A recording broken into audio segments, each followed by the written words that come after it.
before we begin, I'm just going to bring everybody up to speed on what's been happening in the news for the last few years. So, last year, the Pentagon made an extraordinary statement. They said that UFOs are real, and it has videos to prove it. It released 3 pieces of footage shot from the targeting cameras of US Navy fighter jets, which show close encounters with fast-moving, strange-looking craft that the Navy pilots later said defied the known laws of physics. The Pentagon's statement, which is up there, was just one in a run of extraordinary recent developments that have turned UFOs from a punchline into a serious talking point. In May, Barack Obama said, "There is footage and records of objects in the skies that we don't know exactly what they are." And in June this year, the US intelligence services released a report to Congress about the government's work on the UFO issue. So clearly, the conversation has changed radically. The US government's policy used to be to deny and discredit when it came to UFOs. So how did we get to where we are today? Well, one man who was instrumental to this is our next guest, Lou Elizondo. He is a former counterintelligence agent who from 2010 to 2017 ran the Pentagon's secretive $22 million program investigating military reports of UFOs. These days, the military don't call them UFOs because the term has become so stigmatized. They instead refer to them as UAPs, standing for Unidentified Aerial Phenomena. So Lou joined the Pentagon's UAP program as a skeptic, but during his time there, he became not only convinced that these things were real, but that they were interfering with military weapons platforms and operating in protected airspace with impunity. He also became convinced that they did not belong to any earthly nation state. Frustrated by inaction on what he saw as a grave national security threat, he turned whistleblower and spoke to the New York Times, which revealed the existence of the Pentagon's UAP program on its front page in December 2017, alongside interviews with pilots who had encountered these things. And since that 2017 New York Times expose, Lou has been briefing officials in Washington and working behind the scenes to compel the government to firmly establish a more transparent, thorough investigation into the phenomenon. And that's actually starting to happen. The new National Defense Authorization Act, currently making its way through Congress, requires that the government sets up a permanent office to study UAPs on a Defense Department-wide basis. So Lou, welcome. Charlie, thank you so much. We have a lot to talk about. Thank you very much for having me, and thank you folks for being with us here today. We're really looking forward to this.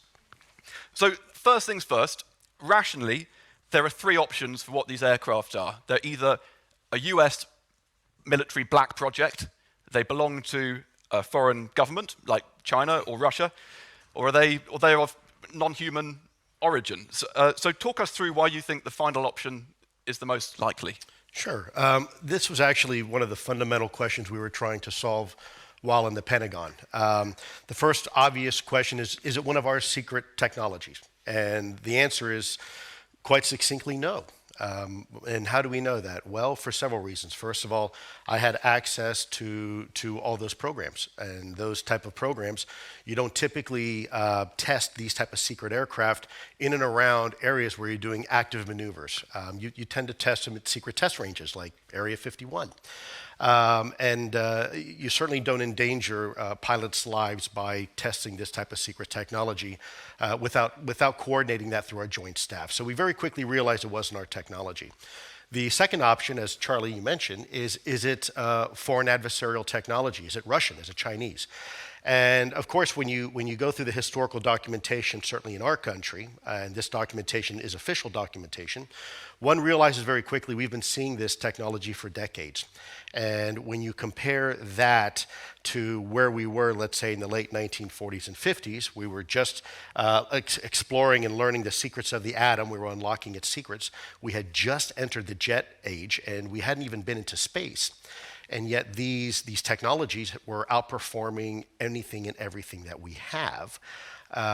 So if this was some sort of foreign adversarial technology that's been around for 70 years, this would be considered probably the worst intelligence failure my country has ever experienced, perhaps even eclipsing that of 9/11 on an order of magnitude. So the last option is, well, if it's not our technology and it's not some sort of foreign adversarial technology, then then whose or what is it?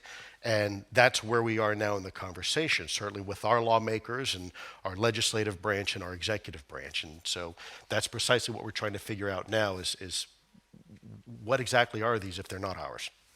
So what's the most persuasive documented UAP encounter that you can talk about? Sure. First of all, it's a great question. It's also a loaded question because there's a lot I can't talk about, which to me is probably even more persuasive if you had a chance to see just some of this data. What I can talk about is probably the most famous case that we had. It was in 2004. It involved the USS Nimitz Carrier Strike Group. This is a nuclear-powered, if you will, aircraft carrier, along with a fleet of other vessels, nuclear-powered, and in some cases submarines. And so they were doing what they call workups, or they were practicing before going out on a deployment. And they were out in 2004 in November, conducting operations off the coast of San Diego, California. And there you have one of the escort ships with the latest Spy 1 radar capability beginning to pick up some sort of weird anomaly.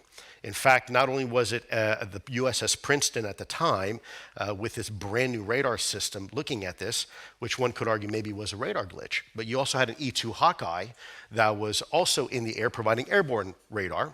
And both are now looking at some sort of object, we'll call it an object, coming in from 80,000 feet and within less than a second, now hovering 50 feet over the water. So certainly something very perplexing. So perplexing, in fact, that we decided to go ahead and launch 2 of our F-18 aircraft, Super Hornets. And so as you had Commander Dave Fravor and Commander Alex Dietrich, this is Commander Dave Fravor, by the way, a Top Gun graduate and instructor. These people are trained to identify and determine the difference between an Su-22, a MiG-25, and a F-16 from 20 miles away. And by the way, make a decision to shoot it down if necessary. So they get vectored to the area, and the first thing they notice is some water roiling on the ocean. And so Dave decides, being the kind of pilot that he is, he's going to go in and take a look at this. So he conducts a very, very evasive maneuver to get down and close to what he describes as this white, looks like a tic tac, literally like the breath mint. And it's about 40 feet long. There's no windows, no real wings or control surfaces, no obvious signs of propulsion. And yet this object is witnessed now by 4 separate individuals in 2 separate aircraft, bouncing back and forth almost like a ping pong ball right over the surface of the water. So as he goes down and to take a closer look at this, all of a sudden this thing begins to react to Commander Fravor's evasive maneuvers. And really, as Commander Fravor's coming in for a better look, this thing begins to maintain its distance and almost parlay, if you will, and keep a distance from this aircraft. So that tells us, first of all, it's intelligently controlled. And so as he decides this time, okay, I'm not getting anywhere here. I'm just going to go aggressively and go for this thing. Full throttle, goes in, and if you will, for that quote-unquote kill to see what this thing is. And all of a sudden, like that, it's gone. It absolutely disappears over the horizon within about a second. Now, what's even more scary, which is in about 5 seconds afterwards, and we know this conclusively, we did the investigation, this object now is picked up once again on radar 60 miles away. And in fact, it is now at the rendezvous point waiting for them. And that rendezvous point, by the way, is a point that nobody knew other than the pilots where they were supposed to be. So somehow this not only anticipated their next move, but was able to get literally 60 miles. You can do the calculations if you want how fast that is in 5 seconds. So something certainly well beyond our capabilities even today. Hypersonic velocity, instantaneous acceleration, and whatnot. And that's Dave Fravor up there. That is Commander Dave Fravor. One of our best pilots. And also, I suppose what's been particularly compelling in the news stories is there's also these videos. So I wonder if we, in a second, can show the 2 UAP encounters from 2015. These are the videos that the Pentagon authenticated as being real last year. So why don't we play those, and then you can tell us what's so incredible about what we're seeing. Can we roll the tape? Dude, this is a fucking drone, bro. There's a whole fleet of them. Look on the ASA. My gosh. They're all going against the wind. The wind's 120 knots from the west. Look at that thing, dude.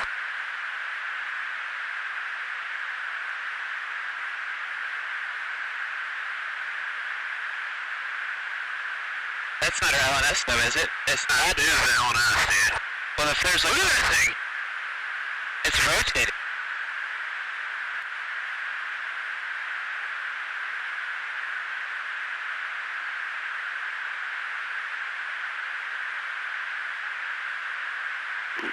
Nickel 6-1 Tango Logic, over.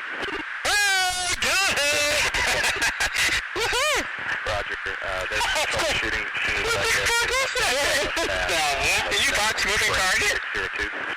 No, I took an auto track. Oh, okay. Oh my gosh, dude. Wow, look at that, man. Look at it fly. So what's going on there, Lou? Well, quite a bit, actually. So in the first video that you saw there, it is known as the gimbal video. And because of the if you will, the orientation of this object that it has. When you look at this video, a couple things to the trained eye you'll begin to notice. First of all, is the telemetry that you see on the screen is altitude.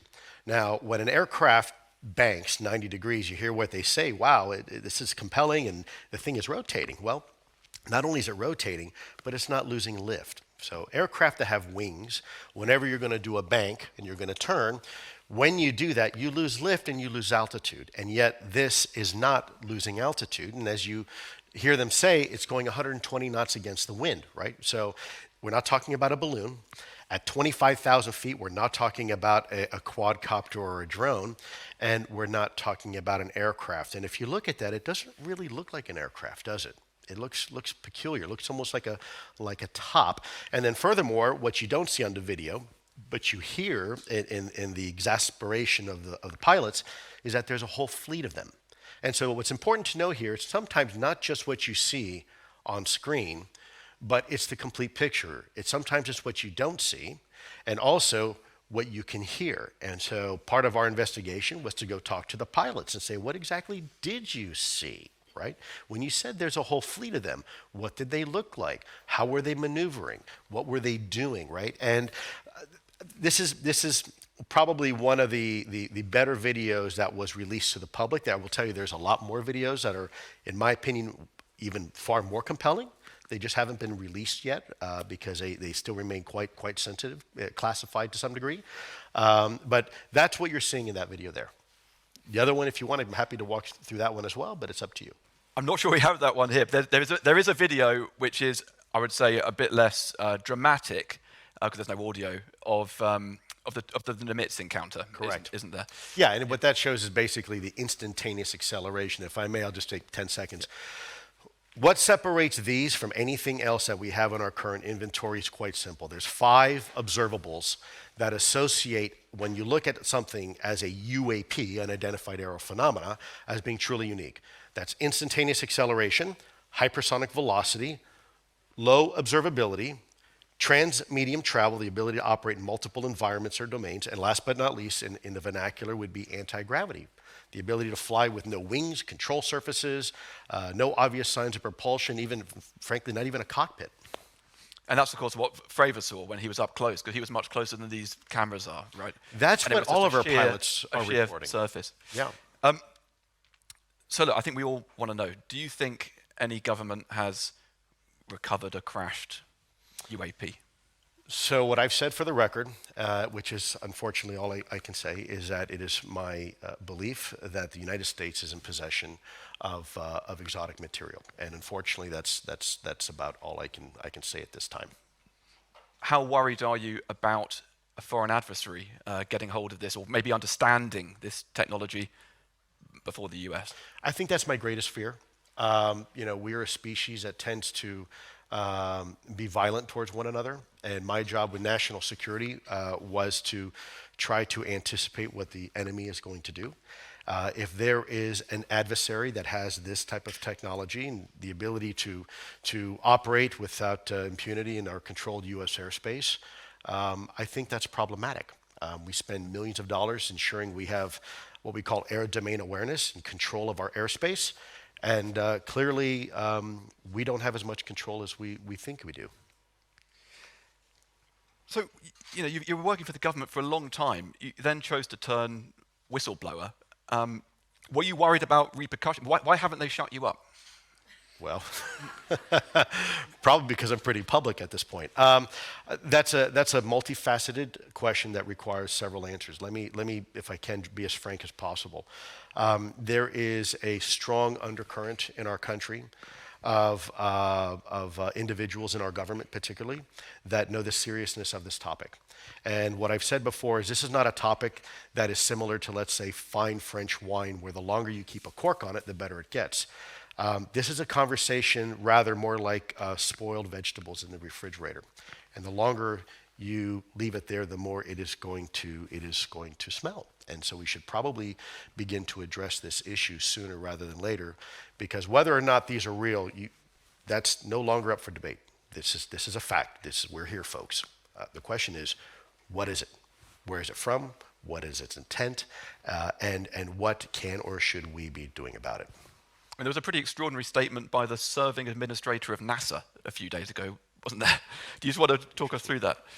Yeah, well, he's one of many. We've had now former directors of our Central Intelligence Agency, former directors of national intelligence, former presidents of the United States, former and current members of our Congress, both Senate and the House of Representatives, and now our current administrator for NASA, all acknowledging the reality that this is real. Again, I think once you take away the tinfoil notion of tinfoil hats and nonsense like that, and we look at this from a national security perspective, we can start having a fair and rational conversation without the associated stigma and taboo. So supposing these are of non-human origin, do you think these are like drones, remotely controlled? Or do you think there's something piloting them? Well, they're certainly intelligently controlled, as we saw with Dave Fravor and other examples I can't discuss here, where they are reacting to our action. So there is a stimulus and there is certainly a response. So this isn't some sort of random atmospheric anomaly or something like that. They are intelligently controlled. The question is, what and who is controlling them? And that is precisely what we are trying to figure out today. Have you got any theories? Let me say one thing. There have been moments in our species, paradigm moments. In our lifetime, not so much, but as a species, it happens quite a bit. There are these paradigm moments that push the evolution of our species, mankind. The first one, perhaps, is when we came out of the cave and we looked at the stars and we realized our universe, our world just got a lot bigger. The second time, perhaps, was when two stones were struck together, created a spark, and all of a sudden we began to illuminate the darkness around us. The third time was probably when a couple folks, probably like us, were standing on a beach and someone said, you know what, I'm going to sail over the horizon. And of course, people said, no, you don't want to do that. The earth is flat and there's sea monsters out there. And of course, now we kind of chuckle and look back and laugh about it. But in reality, you know what? There really are sea monsters. They're just called great white sharks and blue whales and the great squid of the Pacific. And we realize that they're not really sea monsters. They're just part of nature. They're part of our reality. They're part of our paradigm. And so perhaps this topic, maybe we are just standing at the precipice of yet another paradigm moment for our species. Maybe this is just another beach and we're looking over yet another horizon. So you said what we saw there was arguably the least compelling evidence that you've seen. What can you tell us about the most compelling evidence you've seen? Can you describe I can't. any of its characteristics? Is it pictures? Is it films? Is it what kinds of things? Yes, and yes. It's videos. It's pictures. It's the intelligence reporting. It's quite titillating when we look at a video like this and we say, ooh, oh. But there's actually a lot more to it. We have hyperspectral technology. We have radar technology. We have capabilities that are airborne, capabilities in low Earth orbit, capabilities in high orbit, geosynchronous orbit. And when you put all those resources together to collectively look at the same thing at the same time at the same place, it can paint a very compelling picture. And to put that on the backdrop, my country spends billions, with a B, billions of dollars each year, investing in just one of those areas to get a little bit of an advantage. Remember, I mentioned low observability as being one of those characteristics of UAP. Well, the stealth technology, we'll spend $2 billion on a single aircraft just so the radar cross-section is a little bit less.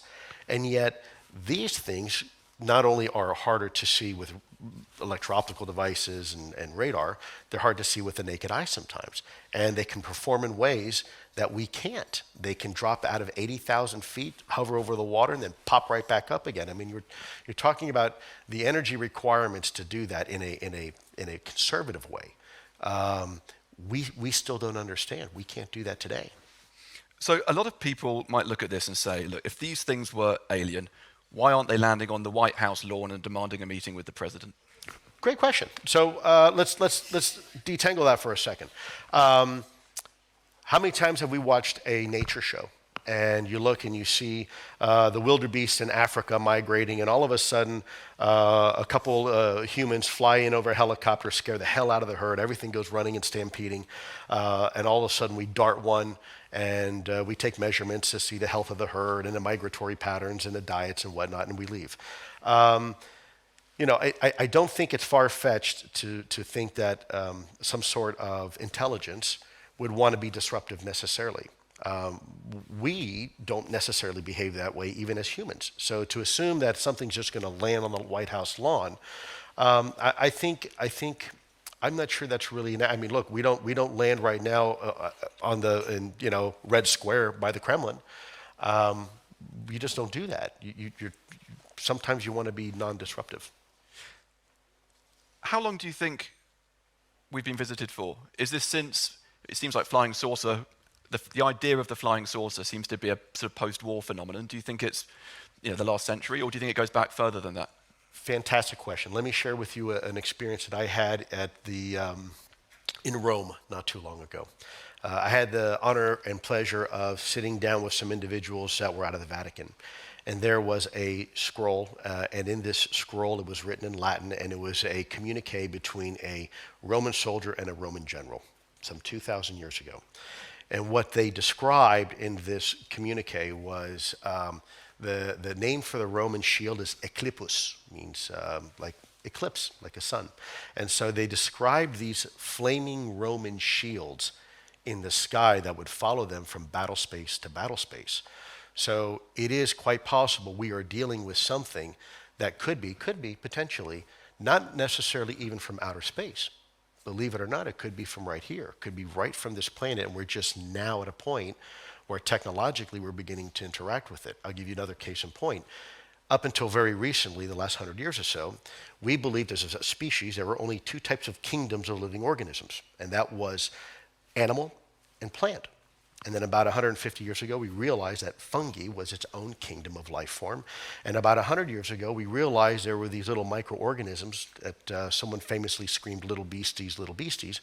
And there's a whole another kingdom of life form that has been invisible to us since we've been Homo sapiens sapien. And we just now realize, and by the way, the biomass of that one kingdom alone outweighs the total biomass of the animal and plant kingdom put together. And it's been completely invisible to us. So we have to be very careful going down that road when we say, well, if it's not ours and it's not from Earth, it must be from outer space. It could be, but there's other options as well. Now, we're almost out of time, but I'd like to have a couple of questions from the audience. Does anyone have a question they'd like to ask Lou? I'm a Gemini. I like long walks on the beach. Anyone at all? Any hands? There we are. Yeah. It seems like... Oh, sorry, there's a mic coming for you, I think. Yeah, it seems like we start talking about the evidence of aliens, in quotations, that people automatically assume they're coming here. You sort of touched on this.